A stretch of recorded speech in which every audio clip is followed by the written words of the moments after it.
শেষ হলো ইতিহাসের সবচেয়ে লম্বা সময়ের বিশ্বকাপ। আসর শেষ হলেও রেশ এখনো কাটেনি। রোমাঞ্চকর এই বিশ্বকাপে যেমন নতুন ইতিহাস তৈরি হয়েছে, তেমনি ভেঙেছে পূর্বের অনেক আসরের রেকর্ড। মেসি, রোনালদো, এমবাপ্পের পাশাপাশি রেকর্ড বইয়ে জায়গা পেয়েছে চমক দেখানো কিছু নাম।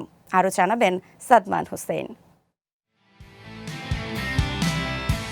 সবচেয়ে প্রবীণ কোচের তালিকায় ৭৮ বছর ২৭১ দিন বয়সে কিউরাসাওয়ের ডাগআউটে দাঁড়িয়ে রেকর্ড করেন ডিক অ্যাডভোকেট।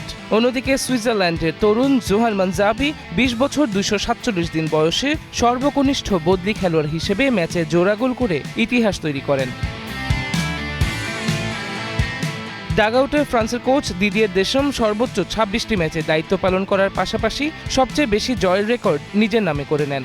আর এক আসরে দুই সতীর্থের ৬টি করে গোল করার অনন্য কীর্তি প্রথমবার করেন ইংল্যান্ডের জুড বেলিংহাম ও হ্যারি কেইন, যা পরে পুনরাবৃত্তি করেন ফ্রান্সের উসমান দেমবেলে ও কিলিয়ান এমবাপ্পে।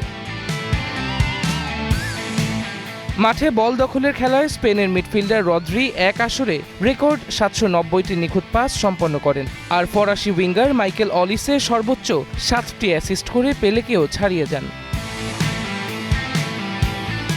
পোস্টের নিচে কিউরাসাওয়ের গোলরক্ষক এলয় রম এক ম্যাচে ৯০ মিনিটে এককভাবে রেকর্ড ১৬টি সেভ করেন। চ্যাম্পিয়ন স্পেনের গোলরক্ষক উনাই সিমন এক আসরে রেকর্ড ৭টি ক্লিনশিট রাখেন এবং পুরো টুর্নামেন্টে মাত্র এক গোল হজম করে নতুন অল টাইম ডিফেন্সিভ রেকর্ড গড়ে স্পেন।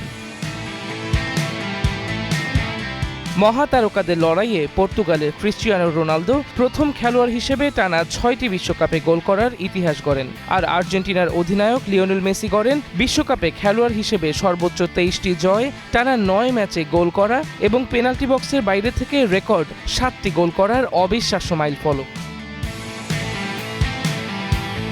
তবে সব রেকর্ডকে ছাপিয়ে ১০ গোল নিয়ে গোল্ডেন বুট জেতার পাশাপাশি বিশ্বকাপে মোট ২২টি গোল করে বিশ্বমঞ্চের সর্বকালের সর্বোচ্চ গোলদাতা হিসেবে শীর্ষে উঠে গেছেন ফ্রান্সের কিলিয়ান এমবাপ্পে।